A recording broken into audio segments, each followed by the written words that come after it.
ಕನ್ನಡ ಸಾಹಿತ್ಯ ಪರಿಷತ್ತು ಭಾಲ್ಕಿ ವತಿಯಿಂದ ತಾಲೂಕಿನ ಭಾತಮ್ರ ಗ್ರಾಮದ ಸರ್ಕಾರಿ ಪ್ರೌಢಶಾಲೆಯಲ್ಲಿ ಕನ್ನಡ ಕಲರವ ಕಾರ್ಯಕ್ರಮ ನೆರವೇರಿತು. ಕಾರ್ಯಕ್ರಮದ ಅಧ್ಯಕ್ಷತೆಯನ್ನು ವಹಿಸಿ ಕಸಪ ತಾಲೂಕಾಧ್ಯಕ್ಷರಾದ ನಾಗಭೂಷಣ್ ಮಾಮಡಿಯವರು ಮಾತನಾಡಿದರು. ವಿಶೇಷ ಉಪನ್ಯಾಸ ನುಡಿಗಳನ್ನು ಈಸಾ ಪಟೇಲ್ ಅವರು ನುಡಿದರು. ಕಾರ್ಯಕ್ರಮದ ಮುಖ್ಯ ಅತಿಥಿಗಳಾಗಿ ಇಸಿಒ ಮಲ್ಲಿಕಾರ್ಜುನ್ ಕರ್ನಾಳೆ, ಕಾರ್ಯನಿರತ ಪತ್ರಕರ್ತರ ಸಂಘದ ಅಧ್ಯಕ್ಷರಾದ ಜಯರಾಜ್ ದಾಪ್ಶೆಟ್ಟೆ, ಕಸಪದ ಉಪಾಧ್ಯಕ್ಷರಾದ ಕಾಶಿನಾಥ್ ಲದ್ದೆ, ಮಹಾದೇವ್ ಬೇಲೂರೆ, ಕಸಪ ನಗರ ಘಟಕದ ಅಧ್ಯಕ್ಷರಾದ ಸಂತೋಷ್ ಬಿಜಿ ಪಾಟೀಲ್ ಸೇರಿದಂತೆ ಇನ್ನಿತರರು ಶಿಕ್ಷಕ ವೃಂದದವರು ಉಪಸ್ಥಿತರಿದ್ದರು.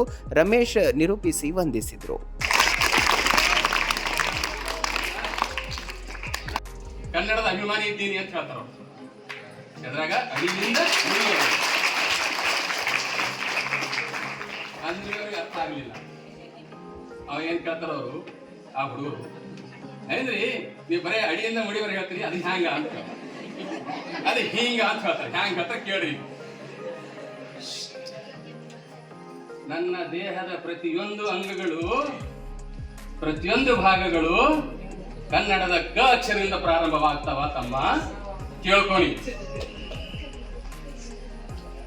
ಏನಂತೀರಿ?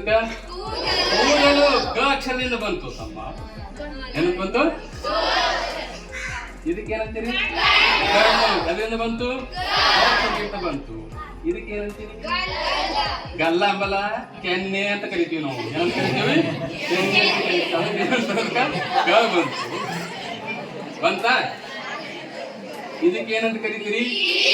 ಕಿವಿಯೊಳಗ ಕ ಬಂತ, ಕನ್ನಡ ಬಂತ, ನೀ. ಹೌದಾ? ಕೆಳಗೆ ಬರ್ರಿ, ಸ್ವಲ್ಪ ಕೆಳಗೆ ಬರ್ರಿ. ಕುತ್ತಿಗೆ ನೀವಂತೀರಿ, ನಾ ಕತ್ತು ಅಂತಂತೀನಿ. ಅದಕ್ಕ ಕತ್ತು, ಅದಕ್ಕೇನಂತ ಕನ್ನಡದ ಕತ್ತು ಅಂತಾರಿಲ್ಲ, ಬಂತು. ಹೌದಾ? ಇದಕ್ಕೇನಂತೀರಿ? ಕೈ. ಹೌದಾ? ಕ ಬಂತ. ಆಮೇಲೆ ಸ್ವಲ್ಪ ಕೆಳಗೆ ಬರ್ರಿ. ಇದಕ್ಕೇನಂತೀರಿ? ಟೊಂಕ. ನಾವು ಟೊಂಕ ಅಂಬಲ್ಲ, ಇದಕ್ಕ ಕಟಿ ಅಂತ ಕರಿತೀವಿ. ಕನ್ನಡದೊಳಗ ಕಟಿ ಅಂತ ಕರೀತಾರೆ. ಕನ್ನಡ ಬಂತ? ಗೊತ್ತಿಲ್ಲ? ಇನ್ನ ಸ್ವಲ್ಪ ಕೆಳಗೆ ಬರ್ರಿಪ್ಪ. ಕಾಲು. ಏನಂತ ಕರಿತೀವಿ? ಕಾಲು ಅಂತ ಕರಿತೀವಿ. ಅಲ್ಲಿ ಕನ್ನಡ ಬಂತ? ಇನ್ನು ಸ್ವಲ್ಪ ಕೆಳಗೆ ಬರ್ರಿ. ನಾವು ಪಾದವನ್ನ ರಕ್ಷೆ ಮಾಡ್ಕೊಳ್ಳೋ ಪಾದ ರಕ್ಷೆ ಆಗ್ತೇವಲ್ಲ, ಅದಕ್ಕೆ ನಾನು ಕಾಲ್ಮರಿ ಅಂತ ಹೇಳಿ ಕರಿತೀನಿ. ಏನಂತ ಕರಿತೀನಿ? ಕಾಲ್ಮರಿ ಅಂತ ಕರಿತೀನಿ. ಅಲ್ಲಿ ಕಾ ಬಂತ, ಕನ್ನಡ ಬಂತ. ಇದು ಕನ್ನಡದ ಅಭಿಮಾನ. ಪ್ರತಿಯೊಂದು ಶಬ್ದಗಳು ನಮ್ಮ ದೇಹದಲ್ಲಿ. ಹಿಂದಿ ಅಥವಾ ಬೇರೆ ಲ್ಯಾಂಗ್ವೇಜ್ನು, ಸಂಸ್ಕೃತ ಸೆಕೆಂಡ್ ಲ್ಯಾಂಗ್ವೇಜ್ ತಗೊಂಡು ಕನ್ನಡ ಥರ್ಡ್ ಲ್ಯಾಂಗ್ವೇಜ್ನು ಮಾಡ್ಕೊಳ್ತೀರಾ?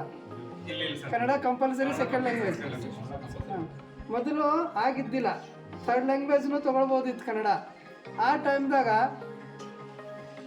ಏನು ಸಮಸ್ಯೆ ಆಗ್ತೀವಿ ಅಂದ್ರೆ, ಥರ್ಡ್ ಲ್ಯಾಂಗ್ವೇಜ್ ಅಂದ್ರೆ ಒಂದು 50 ಮಾರ್ಕ್ಸಿಂದ ಇರ್ತದೆ. ಅದು ನಾವೀಗ ಹಿಂದಿ ಥರ್ಡ್ ಲ್ಯಾಂಗ್ವೇಜ್ ಯೂಸ್ ತೊಗೊಳ್ತೀವಿ. ಇದರಲ್ಲಿ ಫಸ್ಟ್ ಲ್ಯಾಂಗ್ವೇಜ್ ಕನ್ನಡ ತಗೊಳ್ಳೋರು. ಆವಾಗ ಥರ್ಡ್ ಲ್ಯಾಂಗ್ವೇಜ್ 50 ಮಾರ್ಕ್ಸಿಂದಕ್ಕೆ ಅದು ಎಷ್ಟು ಬೆಲೆ ಇರಲ್ಲ. ಅದು ತಗೊಂಡು ನಾವು ಪಾಸಾಗಿ ಮುಂದೆ ಏನಾದರೂ ನೌಕರಿ ಅದು ಮಾಡ್ಬೇಕಾದ್ರೆ ಕನ್ನಡ ಇಲ್ಲ ಅಂತೇಳಿ ಕರ್ನಾಟಕದಲ್ಲಿ ಏನೇ ಒಂದು ಸೌಲಭ್ಯ ಆದರೂ ಒಟ್ಟು ಸಿಗೋದಿಲ್ಲ ಅವ್ರಿಗೆ. ಇವ್ರಿಗೆ ಕನ್ನಡ ಬರಲ್ಲ ಅಂದಂಗೆ ಆಗ್ತದೆ. ಥರ್ಡ್ ಲ್ಯಾಂಗ್ವೇಜ್ ತಗೊಂಡು ಪಾಸ್ ಆದವ್ರಿಗೆ ಕನ್ನಡದಲ್ಲಿ ಮಾತಾಡಲಿಕ್ಕೆ ನೀವು ಅವ್ರಿಗೆ ಪ್ರೇರೇಪಣೆ ಮಾಡಬೇಕು, ನಿಮ್ಮ ತಾಯಿ ಅಥವಾ ತಂದೆಯವರಿಗೆ. ಅದು ನೀವು ಸಹೋದರ ಸಹೋದರಿಯರು ಕೂಡ ಮನೆಯಲ್ಲಿ ಕೂಡ ಅದು ಮಾತಾಡಬೇಕು. ಮತ್ತೊಂದು ನಮ್ಮ ಒಂದು ವಿಶೇಷತೆ ಏನಂದ್ರೆ, ನಮ್ಮ ಭಾಷೆ ನಮ್ಮ ಕನ್ನಡ ಬಂದಿರ್ತದೆ. ಆದ್ರೆ ನೀವು ಅದನ್ನು ಉರ್ದುವರು ಅಥವಾ ಮರಾಠಿಯವರು ಭೇಟಿ ಆದಾಗ ನಾವೇ ನಿಮಗೆ ಉರ್ದುದಲ್ಲಿ ಹಿಂದಿಯಲ್ಲಿ ಮಾತಾಡ್ತೀವಿ. ಅದು ಒಂದು ದೊಡ್ಡ ಸಮಸ್ಯೆ. ನಾವು ಯಾರೋ ಕನ್ನಡದಲ್ಲಿ ಮಾತಾಡಲಿಕ್ಕೆ ಹೋಗಲ್ಲ. ನಿಮ್ಗೆ ನೋಡಿದ ಏನಾಗ್ತದೆ ಅಂದರೆ, ಇವ್ರಿಗೆ ಕನ್ನಡ ಬರೋ ನಾವೇ ಹಿಂದಿ ಮಾತಾಡ್ತೀವಿ ಅಥವಾ ಮರಾಠಿ ಮಾತಾಡ್ತೀವಿ. ಇದು ಕೂಡ ಹೋಗ್ಲಾಗ್ತದೆ. ನಿಮ್ಗೆ ಕನ್ನಡ ಬಂದಿದ್ರು ಕೂಡ ನಾವೇನಪ್ಪ ಅಂದ್ರೆ ಉರ್ದು ಮಾತಾಡಿದ್ರೆ ಏನಾಗ್ತದೆ ಅಂದ್ರೆ ನಿಮ್ಗೆ ಕನ್ನಡ ಕಲಿಯೋ ಆಸೆನೇ ಕಡಿಮೆ ಆಗ್ಬಿಡ್ತದೆ.